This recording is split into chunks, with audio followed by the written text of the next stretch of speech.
Simsalabim. A tak jo, přátelé, 10:15, to je takový ideální čas rozjet to v plném proudu. Kolegové v dobré náladě, skvělé pohodě. Věřím tomu, že Nikča je taktéž v dobré náladě a skvělé pohodě a že se mě příliš báti nebude. Přátelé, je to takové na rozjetí, takové hezké dobré ráno, příjemné dopoledne, přes muldy a příjemný dobrý den. My dnes jsme naše pódiové dění věnovali, jak se říká, samotnému povídání. Jako první to všechno vykopne, vystřelí Nikola Nováková, moderní gymnastka. Nikčo, pojď za mnou. Původně jsem myslel, že je s námi i sestra, ono je to maminka, tak je to krásné, tak i mamince přejeme příjemný dobrý den. Niky, posaď se, ahoj. Dobrý den. Dobrý den. My jsme si řekli, že se budeme tykat, tak to úplně nedopadlo dobře, tak odteď, jo? Niky, moderní gymnastika. Hele, vezmeme to úplně od začátku, vůbec se mě neboj. Jaký je rozdíl mezi moderní gymnastikou a sportovní gymnastikou, abych si v tom udělal úplně jasno? Tak mnoho lidí to vlastně si to plete, ty gymnastiky, ale ta sportovní gymnastika, to je takové to jako na bradlech, na kladině a tak. A v moderní gymnastice máte vlastně náčiní jako stuha, míč, obruč, kužele. Tak, výborně. Tak tím jsme si to jako ujasnili.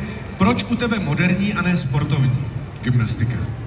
Tak vlastně já jsem spíš takový typ na ty víc jako elegantnější sporty. Já bych asi nedokážu si představit, že bych dělala prostě salta tam na nějaké kladině, to asi by nebylo úplně pro mě. Jasně, super.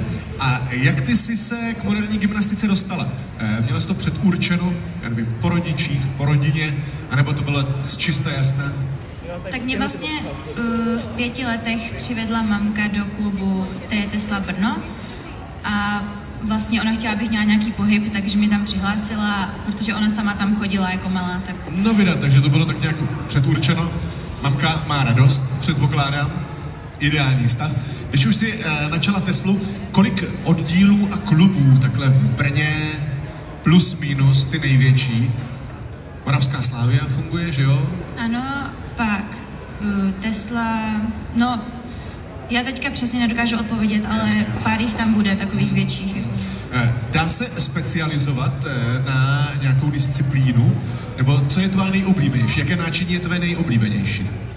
No, já mám ráda asi všechny, protože ono vlastně každé je jiné, takže mě se to na tom takhle líbí, každá ta sestava má vlastně jiný charakter, ale vlastně ono v každé té kategorii je předurčené, jaké náčiní budeme mít. Takže třeba v té seniorské kategorii máme 4 náčiní, obruč, míč, kužele, stuha a vlastně nedá se specializovat jen na jedno. Musíš umět na výbornou všechny. Ano. Když jdeš na soutěž, tak soutěžíš se všemi náčiními. Ano, se všemi.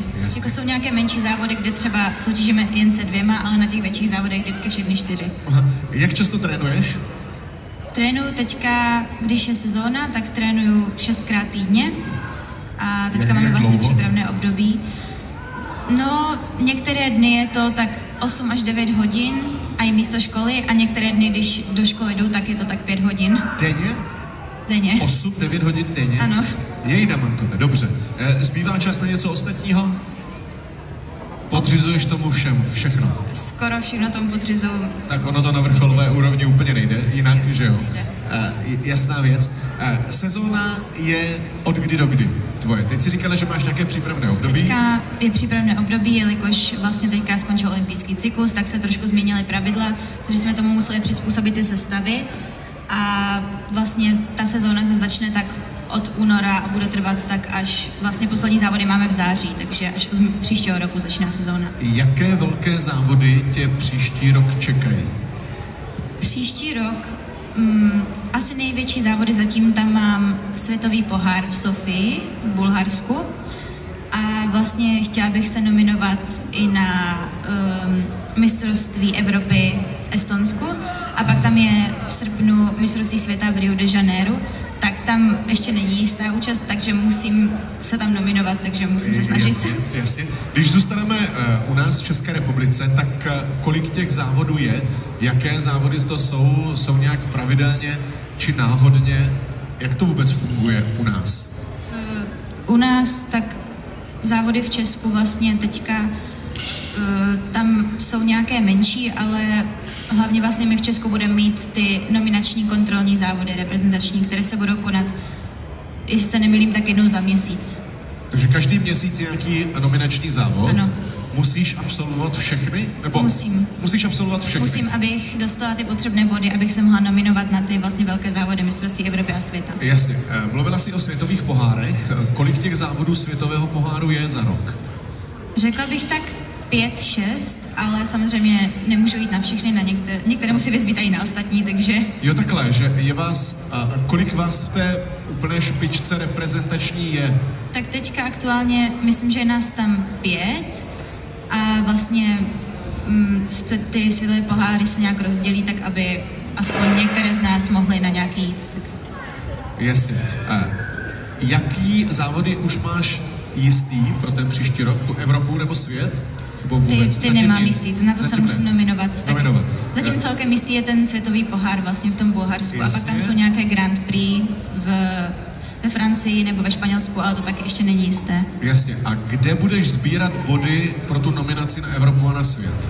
Tak to budu sbírat právě na těch kontrolních závodech, že se musím umístit nejlépe na prvním až druhém místě, abych se mohla dostat na to mistrovství Evropy. Jasně.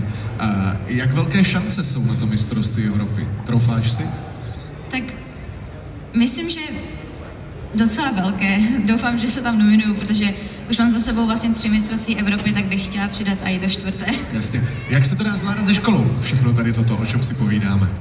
No, je to těžké, protože vlastně 2x až 3x týdně nechodíme do školy a potom v sezóně, jak jsou ty závody, tak chybíme i víc třeba týdnů. A co studuješ s dovolením? Já studuju gymnázium teďka. A jaký? Můj mírák. Na mojí miráku. Jak se na to dívají profesoři? Jsou úplně super. Jako Jo, že, fandí. Jo, No super. tak to je pécka. Super. Výborný. Takže tam problém není v té škole, když Mám tam... individuální plán, takže individuál, je to úplně v pohodě. A kdy se na tu školu díváš takhle? Jako po večerech, Tak nebo snažím ráno, se mezi tréninkem? Hlavně ve vlaku, mezi tréninkem, prostě když je třeba volných pár minut. Podívejme se do nějaké budoucnosti. Tak kam s dovolením míříš? Olympijský cyklus je za náma, teď aktuálně.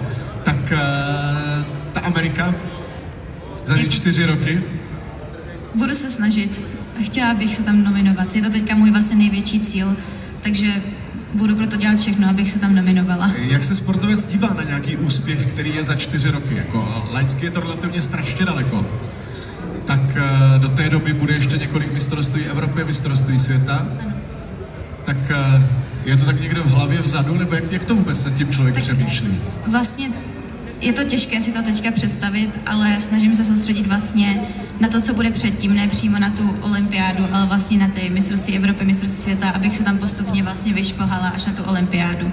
Taky až se tady potkáme příští rok, tak zhodnotíme, jak se povedla ta Evropa, Dobře. jak se povedl ten svět a zase se posuneme kousíček dál k té olympiádě.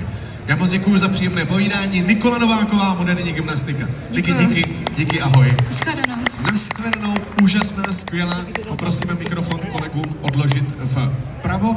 No a Nekča byla úžasná. Je vidět, že ta průprava